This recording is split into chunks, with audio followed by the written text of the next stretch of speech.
Mamãe, eu quero. Mamãe, eu quero. Mamãe, eu quero mamar. Dá chupeta, dá chupeta, dá chupeta pro bebê não chorar.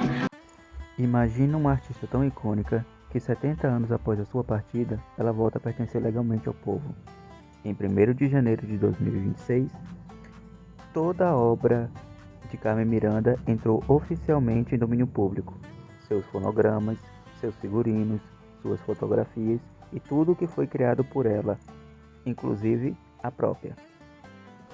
E é sobre isso que nós iremos falar no vídeo de hoje, sobre estrelato, legado e folclore. Dorme, filhinho do meu coração, pega a mamadeira e vem entrar no meu cordão, que eu tenho uma irmã que é fenomenal. Ela é da bossa e o marido é um boçal. Mamãe, eu quero. Mamãe, eu... Em 9 de fevereiro de 1909, nascia essa grande estrela chamada Carmen Miranda. Nascida no país Portugal, mas criada no Brasil, especificamente na Lapa, no estado do Rio de Janeiro, ou na capital nesse caso, que também se chama assim. Em 1930, ela alçou o estrelato com a música Tá Aí. Eu fiz tudo pra você gostar de mim, que a transformou numa grande voz da rádio. Naquela mesma década, ela embarcou para os Estados Unidos com um salto de poucos anos e se tornou um ícone nos Estados Unidos por conta do seu visual, da sua voz, da sua forma de dançar e da sua própria maneira de interpretar, o que cativava muitas pessoas, pois ela tinha algo único. A sua voz, o seu jeito de cantar, o seu jeito de dançar e, é claro, o seu figurino, que era o que é, né, na verdade até os dias atuais, muito lembrado por todos. Do seu turbante multicolorido, a sua saia, inclusive as frutas que ela botava na sua cabeça, toda essa ideia foi montada pela própria Carmen Miranda. Ela criou o próprio arquétipo dela. Ela se fez de um jeito que fizesse com que as pessoas a cativassem. Ela mesmo criou o que ela é. E desse modo, ela estabeleceu um dos princípios dos direitos autorais, que é o estrelato para si mesma. Ou seja, ela era dona de si mesma até então. Com isso, ela virou um arquétipo que acabou aparecendo em tudo que tinha naquela época. Desenhos da Disney, ou até mesmo desenhos gerais que imitavam esse visual, que de certo modo já remetia a ela. Tudo de uma certa forma era referência a este grande ícone. Com poucos anos no estrelato, essa grande estrela nos deixou. E no ano seguinte ao seu falecimento, começou-se a cantar e iniciar aquilo que chamamos de período de legado, onde os direitos dela passam a ser da sua família ou de quem for dono disso no geral. Que não sabemos ao certo quem de fato era o dono das coisas de Carmen Miranda, porque tem tudo que ela criou e tem o que foi criado em cima dela, em cima do que Carmen Miranda é. Então sempre foi muito difícil fazer um filme, uma série, uma novela, alguma obra de arte que envolvesse a personagem ou a figura da Carmen Miranda, porque ninguém sabia quem era o dono e os direitos eram espalhados por aí no geral, como todas as figuras do Brasil são, o que é bem complicado na hora de estabelecer algo.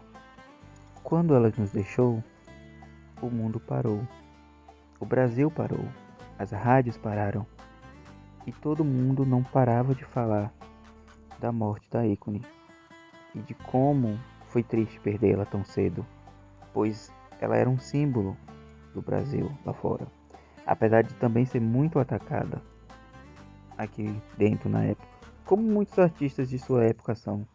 Com ela não foi diferente. E ela, muitas vezes, era colocada como vendida aos Estados Unidos, tanto que ela teve que voltar e cantar que estavam dizendo que ela estava americanizada. Durante os anos de legado de Carmen Miranda, é possível notar que nada saiu. Parece que ninguém se importava com essa grande figura que tivemos. Mas aí 2026 chegou e simplesmente com ele veio essa ideia de que podemos fazer com Carmen Miranda tudo o que o legado não deixou fazer, exceto a biografia que o autor ainda está vivo. Mas todo o resto dá para usar e fazer algo com esse grande ícone. Inclusive, se você quiser botar a Carmen Miranda para encontrar o Hércules e a Cinderela, você pode. É algo interessante de se falar. Como todo artista, ela passou pelas 3 fases que é comum a todos: o estrelato, o legado e agora a sua fase folclórica, onde ela se torna um ícone cultural pertencente a todo mundo. É interessante que 70 anos após a morte de um artista, cantor, modelo, independente do que essa pessoa foi em vida, ela se torna um ícone folclórico, algo de domínio público, algo que pertence a todo mundo. E todo mundo pode fazer o que quiser com essa figura, exceto algo que fira seus direitos morais que são eternos. Você não pode fazer nada que vá difamar a imagem da Carmen Miranda. Mas você pode fazer ela enfrentando dragões, lutando com o Mickey Mouse, que também está em domínio público, mas sem chamar o Mickey Mouse de Mickey Mouse. Essa também é uma grande diferença. Artistas, no geral, quando falecem, e figuras históricas, como a Carmen Miranda é agora, e figuras folclóricas, obviamente, elas não possuem marca registrada. Então você pode fazer um filme chamando a Carmen Miranda de Carmen Miranda, em que ela enfrenta o Minotauro, ou conhecendo a Cinderela, ou qualquer outra coisa que você queira fazer. E um nome tão grande como a Carmen Miranda pode, sei lá, evoluir nas suas histórias, ou o que você quiser fazer com ela, enquanto um personagem da sua história. Esse vídeo foi mais uma conversa com vocês, pessoal, porque tem anos que eu não posto vídeo aqui. No geral é isso. Quando esteve viva, Carmen Miranda era dona de si mesma, ou seja, ela era dona dos seus direitos autorais, o direito ao estrelato, onde ela sempre foi a única responsável pela própria imagem.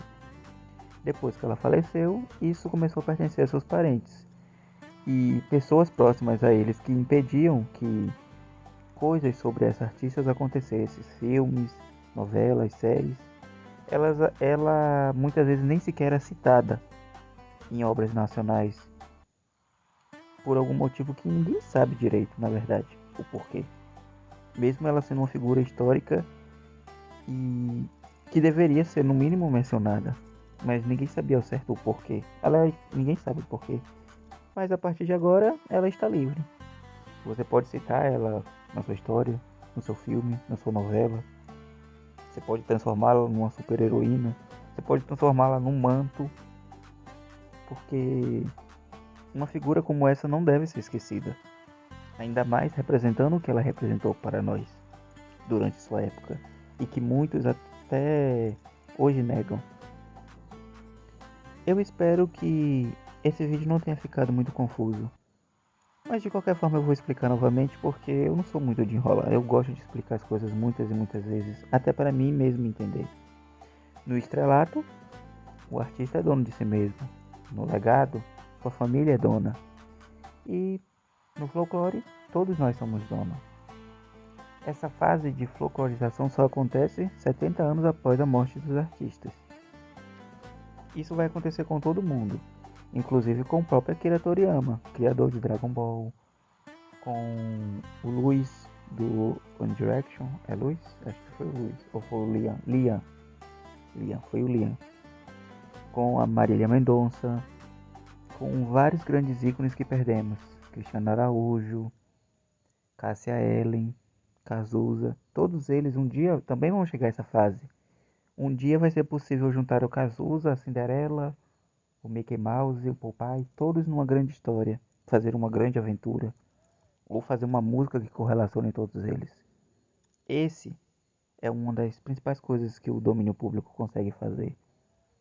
Você criar a sua própria liga extraordinária, do jeito que você achar melhor que ela deva ser criada, sem que ninguém peça, pois um dos principais problemas da fase legado é que às vezes a própria família do artista não quer fazer nada com ele, ou atrapalha tanto os seus direitos autorais que ninguém consegue fazer nada. Como, por exemplo, o que acontece com as obras do Jorge Amado, que faleceu nos anos 2000 e ninguém nem sabe direito quem são as donas de cada um desses livros. É uma grande bagunça até mesmo para você entender como adaptar cada um deles. Inclusive, esses direitos são tão bagunçados que até quem fez versões, como por exemplo a Globo, que fez a versão de Gabriela, não consegue acessar aquilo mesmo que ela fez.